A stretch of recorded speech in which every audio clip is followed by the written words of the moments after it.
자, 우리가 지난 시간에 히브리서 강의 이제 11과를 이제 하면서 1절에서 3절, 히브리서 6장 1절에서 이제 3절에 있는 말씀까지 이제 공부를 했습니다. 그래서 5장 맨 마지막 부분에 가서 시간적으로 봐서는 너희가 이제 가르치는 자가 되고 남을 인도하는 자가 돼야 되는데, 지금 그리스도의 그 교리의 그 초보 원리들을 다시 남에게 배워야 될 그런 처지에 지금 너희가 놓여 있다. 그래서 아기처럼 전만 쪽쪽 빠는 이런 상태로 지금 남아 있으니 이대로 돼서는 안 된다.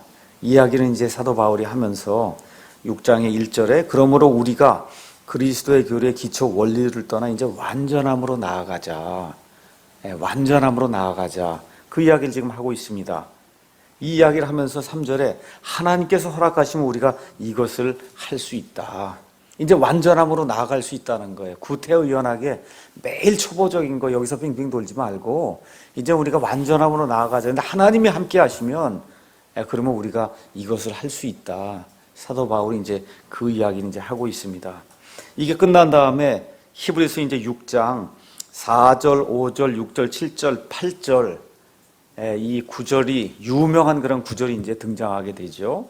그래서 이 4절부터 그 다음에 8절에 있는 말씀, 그 다음에 히브리서 10장 26절에서 이제 39절에 있는 말씀, 여러 사람들이, 여러 목회자들이 이 두 개의 그 말씀들을 가지고 구원을 잃어버릴 수 있다는 것을 가르치고 있습니다.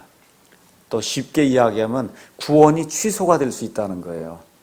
그 사람들이 가장 애용하는 성경 구절이 히브리서 6장 4절에서 8절, 그 다음에 10장 26절에서 39절입니다.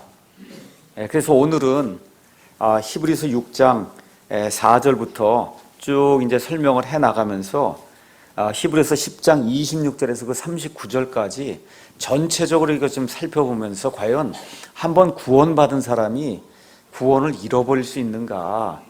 구원을 잃어버렸다가 또 다시 받을 수 있는가? 아니면 여기 나와 있는 사람들은 구원받지 못한 사람들인가? 어떻게 이 구절들을 성경의 문맥에 맞게 우리가 이해할 수 있는가? 여기에 대해서 좀 공부를 자세히 해보려고 생각을 합니다. 먼저 6장 4절, 5절, 6절 제가 읽어보겠습니다. 한 번 빛을 받고 하늘의 선물을 맛보고 성령님께 참여한 자가 되고 하나님의 선한 말씀과 오는 세상의 권능을 맛본 자들이 만일 떨어져 나가면 다시 그들을 새롭게 하여 회개에 이르게 함이 불가능하니 그들은 자기들을 위해 하나님의 아들을 새로이 십자가에 못 박아 드러내놓고 그분을 모욕하느니라. 그냥 끝까지도 읽을게요. 자기 위에 자주 내리는 비를 흡수하여 땅을 가는 자들에게 합당한 채소를 내는 땅은 하나님께 복을 받으려니와 가시와 찔레를 내는 것은 버려지고 저주함에 가까이 있어 마지막에는 그것이 불살라지리라. 이렇게 되니까 뭐 하다가 구원 받았지만 뭐 잘못하면 맨 끝에 가서 불살라진다는 거예요.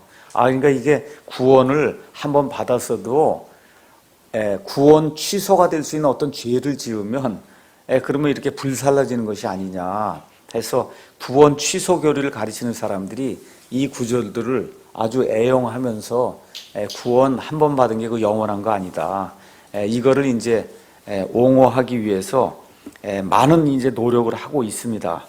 자, 그럼 이 구절들을 이제 어떻게 우리가 이제 이 구절들을 대처해야 되느냐?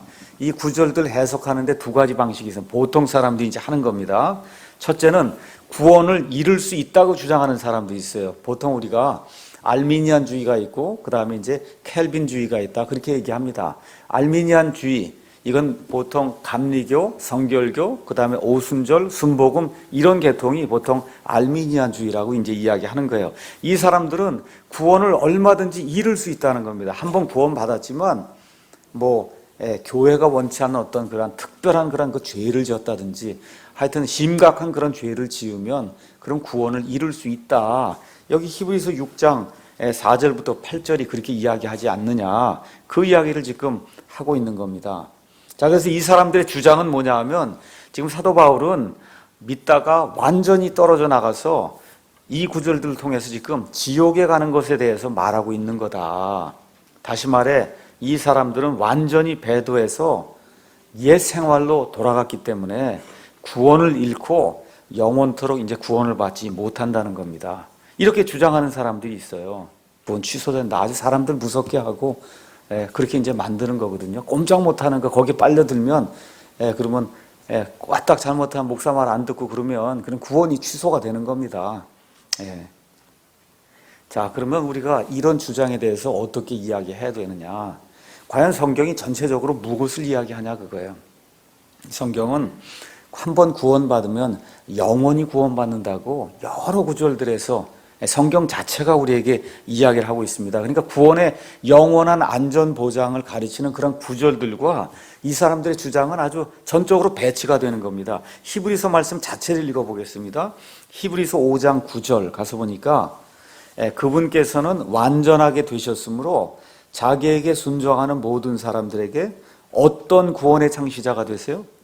영원한 구원. 구원은 영원한 구원이야. 한 번 받으면 영원한 거지 왔다 갔다 하는 게 아닙니다. 7장 25절에도 가서 보니까 같은 히브리서입니다. 그러므로 그분께서 항상 살아계셔서 그들을 위해 중보하심을 보건대 그분은 또한 자기를 통하여 하나님께 나오는 자들을 어떻게 구원할 수 있어요? 끝까지 구원한다는 거예요. 끝까지.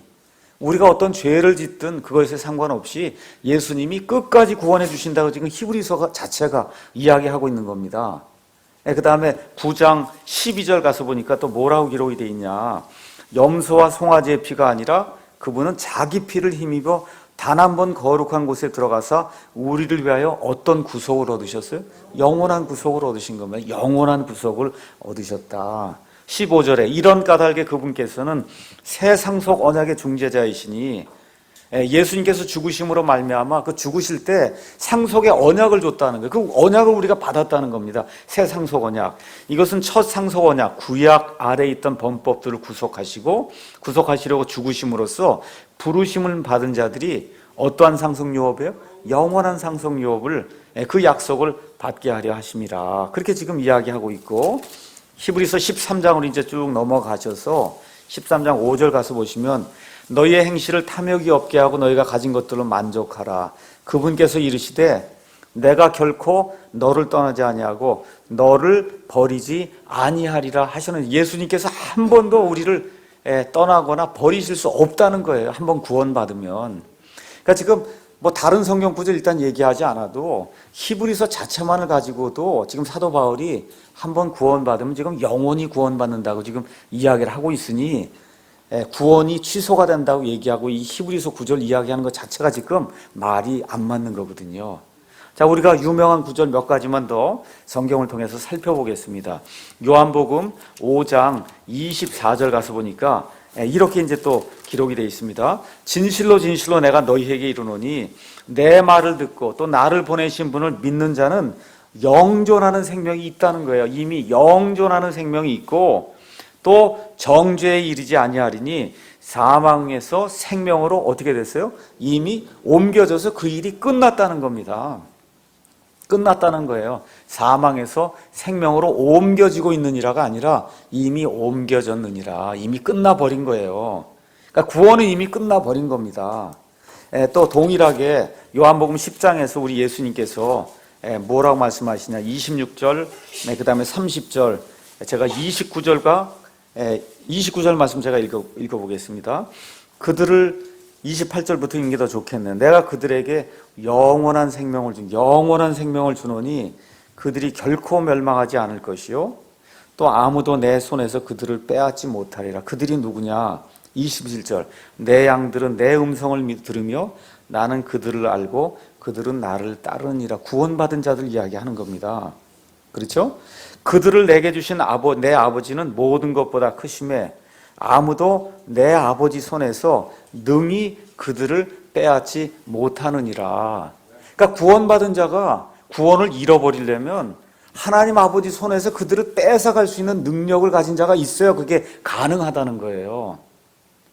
근데 있습니까? 없습니까? 없잖아요. 하나님을 제외하고 모든 게 다 창조물인데 어떻게 창조물이 창조주가 이렇게 잡고 있는 것 그거를 빼앗아갈 수 있냐는 겁니까? 불가능한 거거든요. 구원 취소를 가르친다고 하는 거는 그만큼 그 사람이 가지고 있는 그 하나님에 대한 그 관이 약하다는 거예요. 하나님을 말 그대로 지푸라기 정도로 생각하니까 가서 하나님한테 가서 빼앗아오고 그럴 수 있다는 거지. 어떻게 하나님 손에 있는 걸 빼앗아올 수가 있어요? 그 불가능한 거거든요. 그러니까 신학이 잘못된 거예요. 구원 취소될 수 있다고 얘기하는 거는 이미 그 사람이 가지고 있는 하나님 관이 잘못된 겁니다. 하나님 관이 아주 약한 거예요. 그저 사람의 하나 정도로 하나님을 생각하기 때문에 하나님 손에 든 거를 빼앗아 올 수다 이렇게 생각을 하는 겁니다. 있을 수 없는 거예요, 그게. 로마서 8장에 가서 보니까 사도 바울이 우리 믿는 사람들이 받는 그 복에 대해서 쭉 이야기를 하면서 8장 28절에서 이제 39절에는 이 세상에 있는 어떤 창조물도 우리를 하나님의 그 사랑에서 떼어놓을 수 없다. 38절, 39절만 제가 읽어보겠습니다. 내가 확신하노니 사망이나 생명이나 천사들이나 정사들이나 권능들이나 정사, 권능은 다 천사의 등급들을 이야기하는 거예요. 그네 하늘에 있는 어떤 천상의 존재들이나 현재 있는 것들이나 장래에 있을 것들이나 높음이나 깊음이나 다른 어떤 창조물이라도 능히 우리를 그리스도 예수 우리 주 안에 있는 하나님의 사랑에서 끊을 수 있어요? 없어요? 없다는 거예요. 한번 구원받은 거 불가능하다는 겁니다. 불가능해요. 그러니까 성경이 신약 성경이 여러 군데에서 한번 구원받으면 영원히 구원받는 거고 또 우리가 지금 공부하고 있는 히브리서 자체가 앞뒤에서 한번 구원받으면 영원한 구원이지 그게 구원이 취소가 될 수 없다고 이야기하기 때문에 여기 히브리서 6장 4절에서 8절 말씀을 가지고 구원이 취소될 수가 있다고 가르치는 것 자체가 성경 말씀을 잘못 이해하고 그 말씀을 왜곡하는 거다. 우리가 이제 그렇게 이야기할 수가 있습니다. 특별히 여기 6장에 가서 보시면 우리가 지금 공부하고 있는데 17절 하나님이 우리에게 주신 그 구원 계획, 그 구원 계획 자신의 계획이 불변하다고 지금 얘기하고 있어요. 불변한다는 거예요. 하나님이 우리를 향해 갖고 계신 계획이 불변한다. 그 다음에 또 뭐라고 되어 있냐? 18절 하나님이 거짓말 하실 수 없다는 거죠. 그 다음에 19절 20절 가서 보면 우리에게 있는 소망은 혼의 닷과 같아요. 여러분 닷이라는 게 뭐예요? 밑에다 딱 바닷속에 박아 놓으면 움직이지 않아서 배가 움직일 수 없도록 만드는 게 닷 아닙니까? 그렇죠? 우리의 구원이 이런 거라고 지금 6장 바로 그 뒤에 지금 이야기하고 있기 때문에 이 성경 말씀을 제대로 이해하면 절대 그럴 수가 없다. 우리가 이제 그렇게 이야기할 수가 있습니다. 그래서 구원을 잃어버린다고 주장하는 사람들 가운데도 두 부류가 있어요. 하나는 한 번 구원을 잃어버리면 그건 영원히 잃어버린다. 그렇게 이제 하는 부류가 있고 또 많은 부류는 교회 말을 잘 듣거나 목사 말을 잘 들으면 다시 구원이 회복이 된다는 거예요. 근데 대개는 뒤에 걸 많이 얘기하는 거예요. 뒤에 거. 이 죄를 많이 짓다가 뭐 교회에 불순종하다가 목사나 교회가 원하는 걸 이게 다 하면 다시 구원이 회복이 된다는 겁니다. 이렇게 주장하는 그러니까 구원을 받았다가 잃어버렸다가 받았다 잃어버렸다 이 일이 평생 반복이 된다는 그러니까 쉽게 얘기해서 운이 나빠갖고 죄를 지은 상태에서 딱 죽으면 그러면 구원을 잃는 거죠. 이게 사람을 불안하게 만드는 거예요. 사람을 굉장히 불안하게 만드는 겁니다. 그러면 어느 정도의 죄를 져야 구원을 잃느냐 이것도 지금 교회가 답을 해줘야 되는 그건 누구 입에 달렸어요? 목사 입에 달린 거예요. 목사가 원하는 정도까지 해야지만 이제 구원이 유지가 되는 거거든요. 그러니까 이건 교회의 종을 만들고 목사의 종을 만들려고 하는 그런 내용이지 절대 그럴 수 없어요. 예수님은 기쁨과 평안을 주는 분이에요. 기쁨과 평안을 주고 안위를 주는 분이지 이런 걸 가지고 사람을 불안하게 만드는 건 사람을 불안하게 만들고 두렵게 만들고 뒤로 넘어지게 만드는 건 다 마귀가 하는 일입니다. 하나님 안에 딱 들어오면 어떻게 돼요? 영혼의 평안이 있는 거예요. 기쁨이 있는 겁니다. 그래서 이 사람들이 얘기하는 게 말 잘 다시 들으면 구원이 회복이 된다는 거예요. 근데 여기 구절 자체가 그게 불가능하다 그래요. 한번 보세요. 한번 빛을 봐 구원받은 자들이 그 사람들 주장대로 만일 떨어져 나가면 다시 그들을 새롭게 회개에 이르게 함이 가능해요? 불가능해요? 지금 성경이 불가능하다고 얘기하잖아요. 그러니까 다시 구원받는다고 가르치는 것 자체가 말이 안 된다는 거예요. 이 성경 구절을 있는 그대로 믿으면 다시 새롭게 해서 회개에 이르게 하는 게 불가능하다고 그러지 않습니까? 그러니까 말 잘 다시 들으면 구원 다시 받는다. 이거 불가능하다는 거예요. 그러니까 그런 말 들을 필요가 없다고 성경이 지금 이야기하고 있습니다. 자, 그러면 첫째 사람은 어떤 분이냐? 알미니안주의를 하는 사람이에요. 구원을 잃어버릴 수 있다. 둘째 사람들은 이게 해석이 안 되니까 무엇라고 또 이야기하는 거냐? 여기 나와 있는 이 사람들은 말로만 구원받았다 그런 사람들이 실질적으로는 구원받지 않은 사람이다. 이건 장로교에서 가르치는 겁니다. 장로교에서 칼빈주의 하는 사람들이 이 구절 남들이 와서 이야기할 때 이거 대답할 수가 없으니까 여기 있는 사람들은 실질적으로 구원받은 사람이 아니라는 거예요. 아니고 말로만 구원받았다고 했지 구원의 문턱 바로 전에서 스탑을 한 사람이기 때문에 이건 구원받지 못한 사람이다. 이렇게 얘기하면 문제가 끝나니까 그래서 그렇게 해서 이거를 회피하려고 하는 그와 같은 부류가 있습니다. 자, 그럼 이 사람들이 어떤 사람이냐?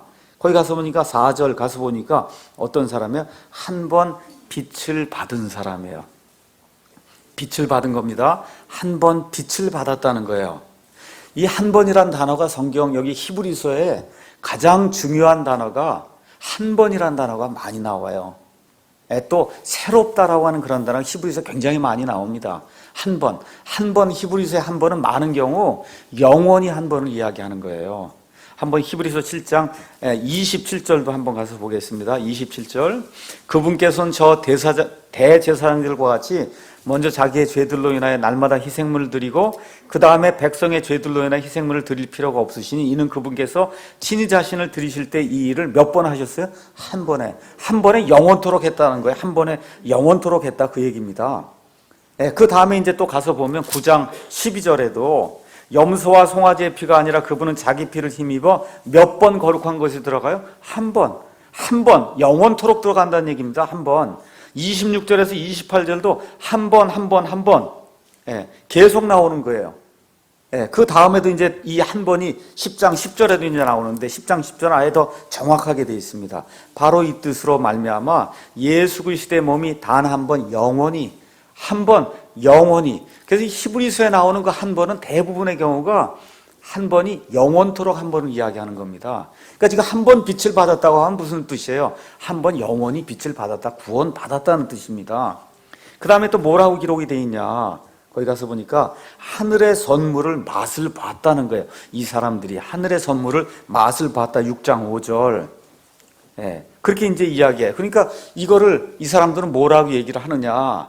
맛을 보기만 했지 먹지는 않았다는 겁니다.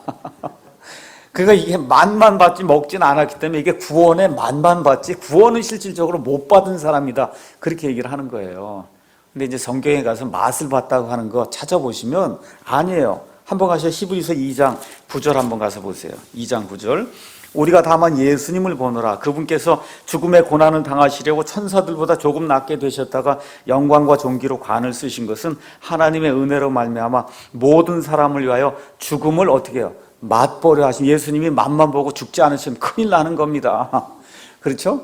그러니까 여기 맛을 봤다고 성경이 이야기할 때 그 맛을 봤다고 하는 진짜 먹은 걸 이야기하고 진짜 죽은 걸 이야기하고 그렇죠? 여기식으로 얘기하면 하늘의 선물을 진짜 맛을 보고 거기에 참여한 사람 얘기하는 거지 맛만 보고 먹진 않았다. 이건 얘기가 안 되는 거예요, 성경적으로.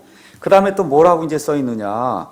이들은 성령님께 참여한 자들이라는 거예요. 성령님께 참여한 자들이다. 이 참여한 자들이 똑같은 얘기가 히브리서 3장 1절에는 그러므로 거룩한 형제들, 이 사람들 가리켜서 거룩한 형제들, 하늘의 부르심에 참여한 자들아. 참여했다는 거야. 하늘의 부르심에 참여한 자들. 3장 14절에는 우리가 우리의 확신의 시작을 끝까지 확고히 붙들진데 우리는 그리스도께 참여한 자들. 이게 참여한 자들이 되면 무슨 뜻이에요? 구원 받았다는 얘기입니다. 구원 받았다는 얘기예요. 그렇죠? 그래서 이런 것들을 앞뒤 구절을 이렇게 가서 보면 이들은 어떻다는 거예요? 분명히 구원 받은 자들이라는 겁니다. 구원 받은 자들이에요. 만일 여기 6절 가셔서 끝 부분 한번 보세요. 만일 이들이 떨어져 나가면 다시 그들을 새롭게 하여 회개에 이르게 함이 불가능하다. 그 이유가 뭐냐 하면 그들은 자기들을 위해 하나님의 아들을 새로이 십자가에 못 박아 드러내놓고 그분을 모욕한다 그랬어요. 자, 만일 이 칼빈주의에서 주장하는 것처럼 이 사람들이 구원받지 못한 사람이라고 생각해봐요. 구원받지 못한 사람이 언제 새롭게 예수님을 십자가에 드러내놓고 그분을 모욕한 적이 있어요? 구원받지 못했으면 항상 그런 거예요. 그렇지 않습니까? 구원받지 못한 사람은 항상 예수님을 십자가에 못 박아놓고 항상 그분을 지금 모욕하는 거지. 구원받지 못한 사람은 요때만 한번 새롭게 예수님을 십자가에 못 박고 예수님께 모욕을 끼치는 게 아니지 않습니까? 그렇죠? 그렇게 되니까 여기 있는 사람들은 구원받지 못한 사람들이다. 그렇게 얘기하는 것 자체가 앞뒤 문맥상 맞지 않는다는 거죠. 그렇죠? 자, 이 문제가 이제 알미니안주의로도 해석이 안 되고 칼빈주의로도 해석이 안 되니까 또 어떤 해석을 하는 사람들이 있냐.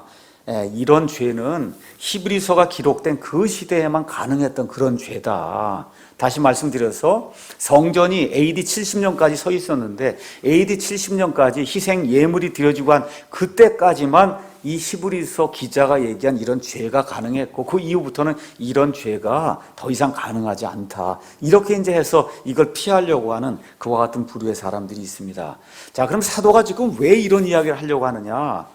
너희들에게 하늘에서 지금 중보 사역을 하고 계신 예수님의 그 대제사장의 그 중보 사역을 지금 얘기하려고 하고 있는데 너희가 지금 영적으로 성숙하지 못해서 그걸 얘기해도 알아들을 수 있을지 내가 염려가 된다. 지금 그 얘기를 하는 거거든요. 그럼 그게 히브리서가 기록된 그 당시 성도들에게만 적용이 되냐? 아니요. 지금 이 시간에도 적용이 될 수 있는 그런 이야기이기 때문에 이와 같은 주장도 합리적이지 못하다는 겁니다. 또 하나가 뭐예요? 히브리서는 이거는 우리 교회 시대 사람들에게 해당이 안 되고 이게 이제 러크만주의로 이제 러크만이라는 사람이 이제 주장을 하는 겁니다. 이거는 교회 시대 사람들에게 해당이 안 되고 유대인들에게만 해당이 된다. 그렇게 이야기하는 거예요. 그래서 히브리서, 야고보서 이런 거는 교회하고 상관이 없다는 거. 이렇게 이제 주장하는 사람들이 이제 있는 겁니다. 히브리서 12장 23절 가서 보시면 거기에 교회라고 하는 그런 말이 이미 나오기 때문에 그래서 이와 같은 거 주장은 말이 안 되는 거예요. 그래서 이런 거에 우리가 현혹이 되면 안 된다는 거죠. 자, 그러면 성경적으로 이 구절이 무엇을 이야기하는가 앞뒤 문맥을 통해서 우리가 한번 살펴보도록 그렇게 하겠습니다. 자, 그러면 여기 5절부터 그 다음에 여기 8절까지 쭉 보면서 9절까지 이렇게 쭉 이제 보면은 중요한 단어가 이제 두 가지가 나옵니다. 중요한 단어가. 어떤 중요한 단어가 나오냐면 if라고 하는 그런 단어가 나 6절에 가서 보시면 if라고 하는 게 여러분 옛날에 영어 배울 때 가정법이다 이거 배우셨죠? 가정법. 무언가를 가정하려고 할 때 실질적으로는 아닌데 무언가를 가정하려고 할 때 쓰는 게 if 구절이에요. 맞죠? 그 다음에 9절 가서 보면 but이라고 하는 그런 단어가 쭉 나오면서 맨 끝에 영어로 though라고 하는 THOUGH 우리말로는 비록 이런 얘기예요. 그 양보절이라는 거 배우셨죠? 우리 영어 배울 때 if는 가정법을 얘기하는 그런 거고 그 다음에 even if 아니면 though, even though 이런 게 나오면 그거는 양보절이다 이런 거 배우셨죠? 비록 뭐뭐 하지만 이런 뜻이란 말이에요. 그 두 단어가 여기 히브리서 6장 4절부터 이 뒤에 나온 그 말씀을 이해하는데 키가 되는 그런 단어예요. 자, 사도 바울이 지금 여기 히브리 성도들에게 이 서신을 지금 보내고 있어요. 근데 이 성도들이 미지근해져 갖고 이게 보통 충격요법을 사용하지 않고는 이게 깨트릴 수가 없는 그런 상태에 있는 겁니다. 그래서 가정법의 if를 지금 사용해서 그래서 이 사람들에게 지금 충격요법을 지금 주고 있는 거예요. 그러면서 여기 가서 보시면 1절, 2절, 3절 여기까지 가서 보시면 다 이제 주어나 아니면 목적어가 we 아니면 us 이렇게 돼 있어서 뭐냐면 우리라고 이제 돼 있습니다. 우리가 이렇게 쭉 나가다가 6장 이제 4절에 이제 가면서부터 이제 가정법을 이제 사용하는 그 시점에 가서는 우리가 아니라 영어로 those 이렇게 이제 바뀌면서 자들로 이제 바뀌게 돼요. 자들. 그러니까 우리말 성경에는 성경에 가서 보시면은 5절에 이제 그 자들이라고 하는 단어가 이제 우리말 성경에 나오는데 원래 영어 성경에는 그 자들이 4절에 나옵니다. 이게 번역을 하다 보니까 이 자들이 맨 뒤로 오다 보니까 우리말 성경에서는 5절로 돼 있고 영어 성경에서는 those로 이제 바뀌면서 4절에 이제 기록이 돼 있으니까 우리 이렇게 이야기하다가 그 다음에 이제 충격요법을 쓰면서 우리에서 뭐를 바뀌어 자들로 3인칭의 어떤 누구를 가리키는 그런 걸로 지금 이 단어가 이제 바뀌고 있어요. 자, 그러면 우리는 어떤 사람인가 한번 사도 바울이 계속해서 우리 얘기하면 사도 바울을 포함하는 거잖아요. 우리 얘기하니까. 맞습니까? 자, 그럼 우리가 누군가 한번 가서 성경을 통해서 한번 보겠습니다. 히브리서 1장 한번 가서 보겠습니다. 1장 1절 2절 지나간 때에는 여러 시대에 다양한 방식으로 대언자들을 통하여 조상들에게 말씀하신 하나님께서 이 마지막 날들은 자신의 아들을 통하여 누구에게 말씀하셨어요? 우리에게, 믿는 우리에게. 누구 포함해요? 사도 바울 포함 지금 얘기하는 겁니다. 그렇죠? 그 다음에 3절에도 하나님의 영광의 광채시여 그분 자체의 정확한 형상이시며 자신의 권능의 말씀으로 모든 것을 떠받으신 이 아들께서는 친히 누구의 죄들을, 우리의 죄들을 누구 포함해요? 사도 바울 포함 여기 히브리 성도들 얘기하는 겁니다. 맞습니까? 3장 1절에 이제 가서 보니까 뭐라고 또 기록이 돼 있어요? 그러므로 거룩한 형제들 곧 하늘의 부르심에 참여한 자들아 우리의 신앙 고백, 우리 누구 포함해요? 사도 바울 포함. 그러니까 여기 나온 지금 우리는 다 구원받은 자들입니다. 누구까지 포함이 되는 거예요? 사도 바울까지 포함이 되는 그 우리예요. 14절도 거기 가서 보니까 우리가 우리의 확신의 시작을 끝까지 확고히 붙들진데 우리는 그리스도께 참여한 자들이다. 사도 바울까지 포함해서 지금 히브리 성도들이 다 우리 지금 그렇게 이야기하는 거예요. 맞습니까? 4장 14절에도 그런즉 우리에게 사도 바울 포함 히브리 성도들 우리에게 위대하신 대제사장 곧 하늘로 돌아가신 하나님의 아들 예수님이 계신 줄 알므로 우리에게 있다는 거예요. 구원받은 사람들에게 있다는 게 이게 우리예요. 그렇죠? 그 다음에 4장 16절 가서도 보니까 그러므로 우리가 긍휼을 얻고 필요한 때에 도우시는 은혜를 얻기 위해 은혜의 왕자로 담대히 갈 것이니라. 여기 가서 보면 우리는 다 누굴 이야기하는 겁니까? 구원받은 자들 누구까지 포함해서요? 사도 바울까지 포함해서 지금 우리가 그런 존재예요. 이런 존재를 이야기하다가 갑자기 이제 우리가 아니라 뭘로 바뀌어요? 3인칭의 어떤 누구들 도우즈라고 하는 그런 단어로 이제 바뀌고 있습니다. 자, 이제 이걸 그대로 접어두고 히브리서 이제 10장으로 넘어가서 보겠습니다. 자, 히브리서 10장에 아주 중요한 우리가 나옵니다. 10장 19절 보겠습니다. 그러므로 형제들아 우리가 예수님의 피를 힘입어 새롭고 살아있는 길로 지성소에 들어갈 담대함을 얻었는데 구원받은 자들이죠. 맞습니까? 이 길은 그분께서 우리를 위하여 구원받은 자들을 위하여 사도 바울 포함 휘장 곧 자기의 육체를 통해 거룩히 구분하신 것이니라. 또 하나님의 집을 다스리는 대제사장께서 우리에게 계심으로 누구의 마음이 뿌림을 받았어요? 우리의 마음이 뿌림을 받아 악한 양심으로부터 벗어났고 또 누구의 몸이 순수함으로 씻겼어요? 우리 몸이. 누구 포함해요? 사도 바울 포함. 그래서 우리가 믿음의 충만한 확신 속에서 진실한 마음으로 가까이 다가가자. 약속하신 분께서 신실하시니 우리의 믿음의 고백, 아까도 나왔죠? 우리의 믿음의 고백. 사도 바울까지 포함한 히브리 성도들 우리의 믿음의 고백을 흔들림 없이 굳게 잡고 서로를 살펴보아 사랑과 선한 행위에 이르도록 격려하며 어떤 사람들의 습관과 같이 우리의 함께 모이는 일을 폐하지 말고 서로 권면하되 그날이 다가옴을 너희가 볼수록 더욱 그리하자. 이렇게 되어 있습니다. 자, 히브리서 10장 19절에서 25절 이렇게 읽으면서 여기 나와 있는 우리를 구원받은 사람이라고 볼 수 있어요? 사도 바울까지 포함됩니까? 너무 당연한 거죠. 이거 너무 당연한 얘기예요. 그렇죠? 그런데 구원을 잃는다고 한 사람들이 이제 26절부터 나오는 우리는 위에 있는 우리가 아니라는 거예요. 자, 26절 읽습니다. 우리가 진리에 관한 지식을 받은 뒤에 고의로 죄를 지으면 다시는 죄들로 인한 희생물이 남아있지 않다라고 이야기하면서 26절에 우리는 이 위에 있는 우리하고 다르다는 거예요. 그래서 여기 26절에 있는 이 우리는 구원받았어도 구원을 잃어버릴 우리라는 겁니다. 이렇게 주장을 하는 거예요, 지금. 여러분 제 말 이해하시겠습니까? 그렇게 될 수 있어요, 없어요? 안 된다는 거예요. 지금 여기 나와 있는 모든 게 하나님의 은혜를 한번 구원받은 우리는 영원토록 구원받는다. 지금 그 얘기를 쭉 하다가 지금 26절로 넘어와 갖고 우리가 얘기하면 이 우리도 사도 바울 포함 구원받은 히브리 성도들 얘기하는 거죠. 맞습니까? 예, 우리가 지려고 하는 지식을 받은데 고의로 죄를 지으면 다시는 죄들로 인한 희생물이 남아있지 않다. 그래서 이 구절을 또 사용해서 여기 나와 있는 우리는 구원받았다고 얘기하지만 사실은 구원받지 못한 자들이라 이렇게 얘기하면 바로 위에 있는 우리하고 틀리잖아요. 그러니까 그렇게 해석하면 안 된다는 거죠. 어떻게 해석해야 돼요? 이 앞에 19절에서 25절에 나와 있는 그 우리, 또 히브리서 전체에 나와 있는 그 우리가 바로 26절에 우리하고 똑같다는 거예요. 똑같은 우리다.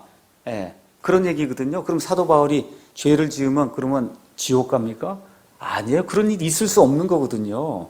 예, 그렇죠? 그렇기 때문에 히브리서 전체에서 이야기하는 우리는 구원받은 사람이에요. 사도 바울 포함 구원받은 사람은 이 사람들은 한 번 받은 구원은 영원히 유지가 되는 거지 구원 잃어버릴 수 없는 그러한 우리라는 겁니다. 예.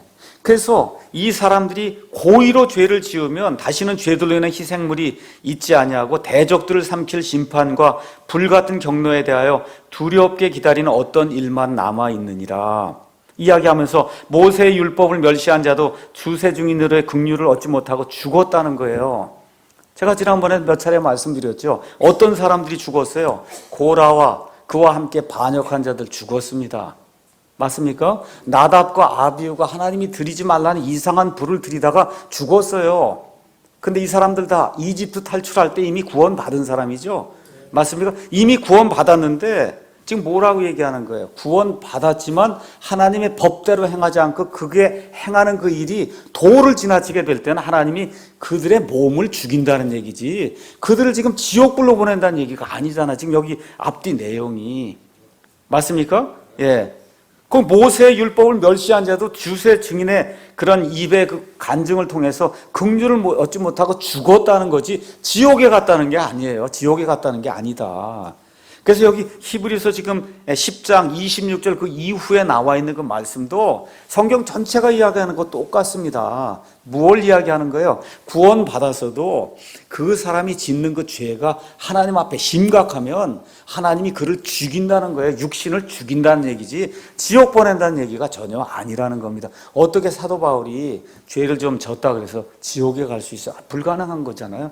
불가능한 겁니다. 그런 일은 있을 수 없다는 거죠. 그럼 이 사람들이 고의로 죄를 짓지 않으려면 어떻게 해야 되냐? 거기 답이 나와 있어요. 23절 우리의 믿음의 고백을 흔들림 없이 굳게 잡으면은 그러면 고의로 죄를 짓지 않는다는 겁니다. 근데 자꾸 고의로 죄를 짓는 사람이 있었다는 거예요. 과거 이스라엘 백성 가운데도 있었고 지금 히브리 성도들 보니까 너희가 지금 고의로 다 알면서도 움직이지 않고 복지부동하고 있다. 지금 그 얘기를 지금 하고 있는 겁니다. 그래서 고의로 죄를 짓는 자들에게는 하나님께서 히브리서를 주셔서 주는 교훈이 있다는 겁니다. 그게 뭐예요? 10장 34절에서 35절 제가 읽겠습니다. 너희에게 하늘에 더 낮고 영구한 실체가 있는 줄 너희 자신이 알므로 결박 중에 있는 나를 너희가 불쌍히 여겼고 너희 재산을 노략당하는 것도 기쁘게 여겼느니라. 35절 그러므로 너희의 확신을 버리지 말라. 그것이 큰 보상의 보응을 얻게 하느니라. 지금 여기 얘기가 뭐야? 보상받는 거 얘기하는 거죠?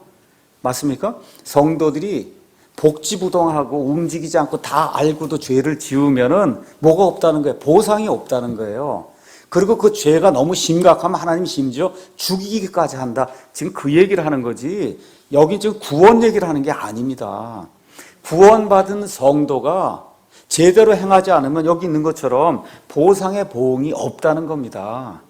고린도전서 3장에 나와 있는 것처럼 그리스도의 심판석에서 우리가 다 심판받을 때가 있는데 구원받고도 보상을 받는 자들이 있고 받지 못하는 자들이 있다. 그 사도 바울이 지금 이 히브리 성도들 보니까 고의로 자꾸 죄를 지으면서 움직이지 않고 일을 하려고 하지 않고 하나님께 순종하지 않으려고 하는 걸 보고 그렇게 되면 보상의 보응이 너에게 없다. 지금 그 이야기를 하려고 하는 거고 그러다 더 심각하게 죄를 지으면 하나님이 과거에 고라와 반역하는 자들을 지진을 통해서 죽이신 것 같이 나답과 아비후를 죽인 것 같이 또 사도행전 가서 보시면 누가 나와? 아나니아와 삽비라가 거짓말을 해서 하나님의 영을 근심하게 할 때 그 성령님께서 그를 즉시로 죽게 만드셨거든요. 이런 일들이 생길 것 같이 하나님에게 너무 심각한 폐를 끼치게 되는 그 사람 죽인다 하나님이 지금 그 얘기를 하는 거지 구원하고는 전혀 상관없는 그런 이야기라는 거죠. 자, 그래서 여기 지금 이 편지를 받고 있는 이 히브리서 이 수신자들은 구원을 받았지만 사도 바울이 가만히 판단해 보니까 보상을 잃을 그런 위험에 처해 있다는 겁니다. 너희 지금 상태가 그러다가 또 어떤 사람 더 심각하게 죄를 지으면 하나님이 구약시대에 또 신약시대에 이 믿는 사람들을 하나님이 내리쳐서 금방 죽인 적도 있다. 그런 일도 있을 수 있다는 겁니다. 그렇기 때문에 너희가 그런 일을 하면 안 된다. 그렇게 얘기하는 거예요. 그래서 히브리서는 전체 문맥이 절대로 구원을 잃지 않는다는 걸 가르치는 거예요. 무엇은 잃을 수 있어요? 보상은 잃을 수 있다는 겁니다. 하나님이 나중에 우리에게 주시는 보상은 잃을 수 있다. 이걸 이야기하는 거죠. 그래서 이렇게 보상을 잃지 않으려면 자라나야 된다는 거예요. 완전함으로 나아가야 된다는 겁니다. 근데 제가 완전함으로 나아가기 전 싫습니다. 알면서도 저는 하기 싫습니다. 그럼 뭐가 있다는 거예요? 하나님이 징계하신다는 거예요. 히브리서 10장 30절 원수 갚는 일은 내게 속하였으니 내가 갚아주리라. 주가 말하노라 하시고 또다시 주가 자신의 백성을 심판하리라 하고 말씀하시는 분을 우리가 안다. 이 얘기를 하면서 하나님이 이제 징계를 하신다는 겁니다. 징계. 그래서 그 징계 이야기가 어디에 나오는지 이제 11장 이거는 믿음에 관한 거고 믿음대로 살지 못하는 자들에 대한 징계가 12장에 나오는 거예요. 12장 5절부터 또한 자식들에게 하듯 너에게 말씀하시는 권면을 너희가 잊어도다. 이르시되 내 아들아 너는 주의 징계를 멸시하지 말며 그분께 책망받을 때 낙심하지 말아라. 그러면서 뭐라고 얘기하는 거예요? 모든 사람이 징계를 받음으로 8절에 너에게 징계가 없음 너희가 사생하여 아들이 아니니라. 그러니까 구원받은 자가 제대로 하지 못하면 하나님의 징계가 반드시 있다는 겁니다. 근데 이 징계를 받고도 돌이키지 않고 계속해서 심각하게 죄를 지으면 어떻게 돼요? 하나님이 죽인다는 거예요. 죽인다. 육체를 죽인다는. 이게 히브리서 전체에서 히브리서 기자인 사도 바울이 히브리 성도들에게 주고자 하는 그런 말씀입니다. 자, 그래서 그리스도인들도 육체의 사망에 이르는 그런 죄를 지을 수가 있습니다. 예를 들어 고린도전서 5장 5절 가서 보면 자기 아버지의 아내와 간음을 저지른 그런 자가 있거든요. 그런 자를 사탄에게 내어줘서 사도 바울이 기도했어요. 하나님, 저 자를 죽여주십시오. 그래 하나님의 이 복음에 누가 되지 않습니까? 그래서 죽여달라고 기도했습니다. 고린도전서 11장 28절에 30절 가서 보니까 주의 만찬을 행할 때 주의 만찬을 경홀히 여기고 업신 여기면서 행하는 자들 어떻게 돼서 죽었단 말이에요. 죽었습니다. 그렇죠? 죽는 일이 생겼어요. 디모데전서 1장 19절에서 20절 가서 보시면 거기 유명한 사람이 이제 두 사람이 나오는데 한번 가서 보겠습니다. 디모데전서 1장 19절에서 20절 믿음과 선한 양심을 붙들라. 어떤 자들이 그것을 버리고 믿음에 관해 파선했다. 그 중에 누가 있어요? 후메네오와 알렉산더가 있는데 내가 그들을 사탄에게 넘겨준 것은 그들이 배워서 신성 모독하지 못하게 하려 하며 사탄에게 내어줬다는 얘기는 뭐예요? 하나님 저들 좀 죽여주십시오. 하나님께 그렇게 간구했다는 거예요. 구원은 받았는데도. 디모데 후서 2장 16절 가서 보면 또 두 사람이 나옵니다. 2장 16절에 그러나 속되고 헛된 말장난들을 피하라. 그것들은 커져서 더 경건치 아니함으로 가리라. 그들의 말은 궤양이 파먹듯이 먹을 터인데 그 중에 누가 있어요? 후메네오와 빌레도가 있느니라. 이런 사람들 다 구원받았지만 이제 뭐라 부활이 없다고 얘기하는 거예요.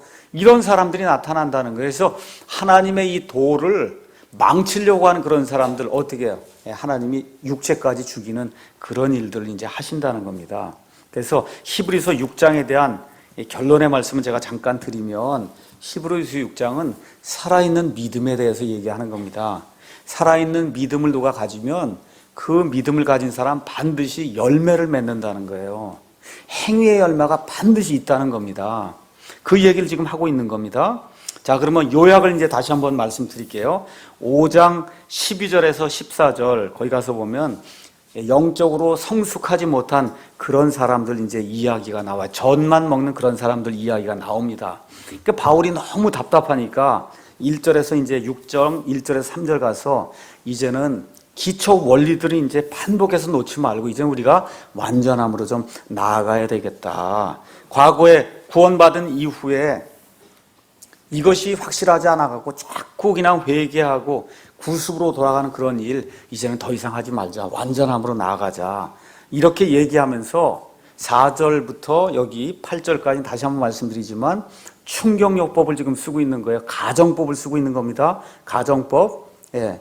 여러분 이 가정법은 사도 바울이 종종 쓴 거예요. 가정법 쓴 거 한번 가서 잠깐 보겠습니다. 어디에 있냐면 로마서에 있어요. 로마서에 있는 말씀 한번 잠깐 보겠습니다. 로마서 9장 한번 가서 보겠습니다. 로마서 9장 가정법의 대상도 누구냐면 유대인들이에요. 로마서 9장 제가 1절부터 3절 한번 읽어볼게요. 내가 그리스도 안에서 진실을 말하고 거짓말을 하지 아니하노라. 내 양심도 성령님 안에서 나에 대해 증언하거니와 내게는 마음속에 큰 근심이 있고 계속해서 슬픔이 있노라. 육체에 따른 내 형제들, 내 친족들, 이게 누굽니까? 유대인들이에요. 너무 복음을 전해도 말씀을 듣지 않는다 말, 이 사람들이. 내 친족들 위해서라면 차라리 내 자신이 그리스도로부터 저주받기를 바랄 수도 있으리니 그들은 이스라엘 사람들이니라. 자, 지금 여기도 가정법 쓰는 거죠. 사도 바울이 너무너무 답답하니까 차라리 내가 저주받는 자가 된다 할지라도 이 사람들은 좀 구원받았으면 좋겠다 라고 가정을 하면서 지금 충격요법을 쓰고 있는 거예요. 사도 바울이 저주받을 수 있어요? 없습니다. 그거 불가능한 거거든요. 어떻게 한번 구원받은 사람이 저주받아서 지옥에 가거나 이거 있을 수 없는 거거든요. 지금 사도 바울이 너무너무 답답하니까 가정법을 써서 내가 심지어 저주를 내가 받는다 할지라도 너희만은 구원받기를 원한다는 그 심정을 지금 표현하고 있는 겁니다. 여기 히브리서도 지금 똑같은 거예요. 지금 그런 것들을 사도 바울이 지금 표현을 하고 있는 겁니다. 그래서 4절에서 6절은 충격의 가정법을 사용해서 빛을 받고 구원받은 그런 자들이 떨어져 나가면 말 그대로 다시 그들을 새롭게 하여 회개하게 하는 게 불가능하다는 거예요. 그게 맞는 겁니다. 그거 자체가. 그 이야기가 끝난 다음에 또 뭐라고 얘기하냐. 7절, 8절 가서 보겠습니다.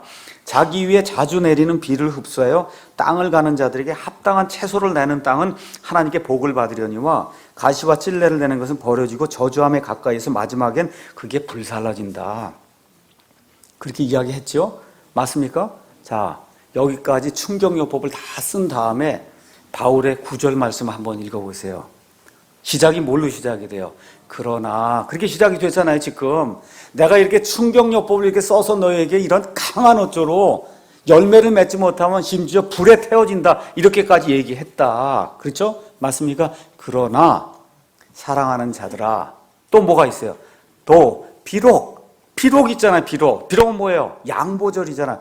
비록 우리가 이같이 말은 하지만 이렇게 말을 한다면 열매가 아주 없으면 아예 불태워진다고 그렇게까지 이야기는 하지만 뭐래요? 너희에 관해 더 좋은 것들과 구원에 동반된 것들이 있음을 우리는 확신하노라. 그러니까 뭐예요? 이 히브리 성도들에게는 뭐가 있다는 거예요? 구원에 동반되는 열매가 있다는 겁니다. 열매가 있으면 불태워져요? 안 태워져요? 안 태워진단 말이에요. 그러니까 지금 여기 4절부터 이게 8절은 열매가 하나도 없고 그러면 불태워진다. 이게 충격요법을 써놓고는 그런데 내가 가만 보니까 내 확신이 하나 있는데 너희 히브리 성도들은 그게 아니고 어때요? 열매가 있다는 거예요. 그게 어디서 10절. 그 열매가 뭐예요? 하나님은 불의하지 아니하사 자신의 이름을 위해 너희가 보여준 너희의 행위와 너희의 사랑의 수고 곧 너희가 성도들 섬겨온 것과 또 섬기고 있는 것을 잊지 아니하시느니라. 지금 그렇게 이야기하고 있어요. 그러면 이 사람들은 열매가 있습니까? 없습니까? 있잖아요. 그러니까 지옥불 속에 떨어져요? 안 떨어져요? 안 떨어져요. 그러니까 앞뒤 문맥이 지옥불 속에 떨어질 수 없다는 거예요. 이 히브리 성도들은. 내가 지금 강하게 이야기하면서 너희들 분발해야 된다 이야기하면서 지금 이 가정법을 사용해서 충격요법을 사용하지만 실질적으로 내가 너희에 대해서 확신하는 게 있는데 그게 뭐냐? 너희에 관한 더 좋은 거, 하나님이 마련해온 더 좋은 것들이 있고 구원에 동반되는 것들이 그게 뭐예요? 행위의 열매가 너희 안에 있음을 내가 확신한다는 겁니다. 확신한다 그러지 않습니까? 그렇죠? 그러니까 이 사람들은 불태워질 수 있어요? 없어요? 없다는 거예요. 그러니까 저와 여러분이 성경을 여기 4절부터 해서 10절까지 이렇게 쭉 읽어보면 이 성경이 구원을 잃는다는 거 이런 거 얘기하는 게 전혀 아니고 히브리 성도들에게 충격요법을 주면서 그러면 어떻게 하라는 거예요? 가만 살펴보니까 너희는 구원받은 자들이다. 행위가 있다. 지금 그 얘기를 지금 하고 있는 겁니다. 그렇죠? 예. 그래서 고린도전서 3장 13절에 16절 우리가 그리스도의 심판석에서 이제 심판을 받을 때 뭘로 심판받는다 그래요? 불로 심판받는다. 여기 가서 보니까 마지막에 불살을 이런 얘기가 다 나오지 않습니까? 예. 그렇죠? 이런 얘기가 이제 같이 연결이 되면서 한번 거기 가서 보니까 불살라지되 어떻게 된다? 구원은 받는다 그러잖아요. 그렇죠? 예. 고린도전서 3장에 가서 보시면 그래서 이런 모든 것들을 잘 보면서 이제 11절에 우리는 너희 각 사람이 동일한 열심을 나타내요. 끝까지 소망의 충만한 확신에 이르기를 바란다. 이 소망이 어떤 소망이에요? 보상을 받는 소망이에요. 이거 구원받는 소망이 아니에요. 여러분, 구원은 이미 받은 거예요. 맞습니까? 지금 앞뒤 문맥이 뭐예요? 열매를 맺는 거. 열매를 맺게 되면 보상을 받는 것. 이 보상을 받는 그 소망의 끝까지 너희가 이르기를 원한다. 지금 사도 바울이 그렇게 이야기를 하고 있는 겁니다. 11절. 그렇죠? 그래서 다시 말씀드리지만 이것은 구원에 대한 것이 아니라 열매에 대한 거예요. 구원받은 이후에 열매가 나오게 될 때 그것에 따른 보상이 있다고 하는 걸 이야기하는 겁니다. 구원은 이미 어떻게 됐어요? 끝난 거예요. 영원히 끝난 겁니다. 예수님 때문에. 근데 왜 이렇게 이런 구절들을 잘못 해석하게 되냐? 성경이 잘못 번역돼서 그래요. 우리 구절 말씀 음정역으로 읽어보겠습니다. 그러나 사랑하는 자들아, 비록 우리가 이같이 말하지만 너희에게는 더 좋은 것들과, 그렇죠? 구원에 동반되는 것. 그러니까 구원은 이미 있고 구원에 동반되는 것이 있다는 거예요. 우리 킹제임 성경에는 구원이 있으니까 구원에 동반되는 게 있는 거 아닙니까? 너희에겐 그게 있다는 겁니다. 그걸 내가 확신한다 이렇게 성경이 올바로 기록이 되어 있는데 개역 성경은 일단 그러나가 빠져 있어요. 그냥 사랑하는 자들아. 이거 벌써 그러나가 나오는 거하고 안 나오는 건 이거 천지 차이잖아요. 사랑하는 자들아 우리가 이같이 말하나가 뒤로 붙어 있는 거예요. 이게 너희에게는 이보다 나은 것과 이보다 이게 뭔지 모르죠. 그렇죠? 그 다음에 중요한 게 있어요. 구원에 가까운 것을 확신하는 이게 큰 문제가 되는 거예요. 너희가 구원에 가까운 걸 확신한다니 그럼 아직 구원 못 받았다는 걸 확신한다는 거 아니에요. 성경이 이렇게 기록이 돼 있으니까 이 성경을 가지고 해석하면 어떻게 돼요? 구원 못 받았구나 이 사람들은. 그렇죠? 아니면 그냥 계속해서 구원을 향해 나가야 되는 이런 사람들이 성경이 그렇게 해석이 돼 있으니까 다른 해석이 불가능한 거거든요. 이런 성경을 가지고 있으니까 그러니까 어떻게 돼요? 구원을 잃어버린다 그러고 또 그거 아니라 그러면 구원받지 못했다 그러고 하는 그런 해석이 나올 수밖에 없는 거거든요. 그래서 성경 올바로 여러분과 제가 앞뒤 문맥 이렇게 쭉 생각하면서 읽으시면 이 구절들을 통해서 구원을 잃어버릴 수 있다. 아니면 이 사람들 구원받지 못했다. 이런 거는 생겨날 수가 없다는 거죠. 자, 그러면 구원을 잃을 수 없는 이유를 제가 여러분에게 몇 가지 이야기하고 그리고 마치도록 하겠습니다. 여러분, 저와 여러분의 힘으로 구원 받을 수 있습니까? 여러분 있어요? 없어요? 구원 받을 수 있어요? 저와 여러분의 힘으로? 못해요. 구원은 오직 하나님의 은혜로 하나님이 값없이 선물로 주는 거예요. 맞습니까? 우리의 선한 행위하고 상관이 없어요. 자, 야고보서 2장 10절에 가서 보니까 사람이 율법의 모든 것을 다 지키다가 거기서 한 조목이라도 지키지 않으면 그럼 어떻게 돼요? 유죄가 된다 그렇게 얘기하죠. 그러니까 쉽게 얘기하면 한 가지 죄를 지으면 모든 죄를 지은 것과 똑같다고 얘기를 합니다. 맞죠? 그러므로 무슨 죄든 하여튼 무슨 죄를 졌든지 죄로 인해서 만일에 구원을 잃는다면 구원을 유지할 사람이 있습니까? 없습니까? 있어요? 없어요? 저와 여러분 죄 안 짓는 사람 있어요? 구원받은 이후에도? 없어요. 그렇죠?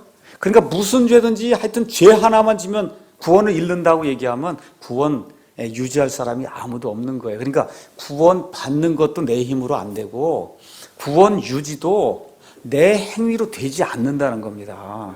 내 행위로 안 돼요. 어떤 죄를 지으면 그럼 구원을 잃습니까? 어떤 죄를 지으면 구체적으로 한번 얘기를 해달라. 그렇게 한번 얘기를 해봐야 돼요. 어떤 죄를 지으면. 그러면서 뭘 얘기해요? 성경 가서 보니까 한 조목이라도 죄를 지으면 다 죄를 지은 거라 그랬는데 그러면 과연 어떤 죄를 져야 되느냐 이렇게 물으면 대답할 말이 없는 거거든요. 그래서 예수님이 저와 여러분의 모든 죄를 완전히 제거하신 거 믿습니까? 예수님이 모든 죄 중에 한 가지만 빼고 그게 아니라 모든 죄를 제거하신 거예요. 예수님이 앞으로 지을 죄, 지금 짓고 있는 죄, 과거의 모든 죄 몽땅을 다 제거하신 거기 때문에 예수님 안에서 이미 단번 속죄를 통해서 구원은 끝이 난 겁니다. 구원은 끝이 난 거예요. 성경은 구원이 뭐라고 얘기하나? 출생이라고 얘기해요. 다시 태어나야 된다 그래요. 근데 다시가 100번, 1000번 되면 큰일 나죠. 그렇죠? 어떻게 출생이 1000번, 10,000번 될 수 있어요? 사는 동안에. 여러분 어머니 뱃속에서 10,000번 이렇게 나왔다 들락날 한 사람이 있습니까? 없죠. 예수님이 다시 태어나야 되는 몇 번, 한 번 다시 태어나는 거지. 다시 태어나는 걸 골백번 하면 큰일 납니다. 안 돼요. 그 불가능해요. 성경이 그렇게 이야기하지 않습니다. 그래서 구원은 출생이기 때문에 출생이 여러 번 있을 수는 없는 거예요.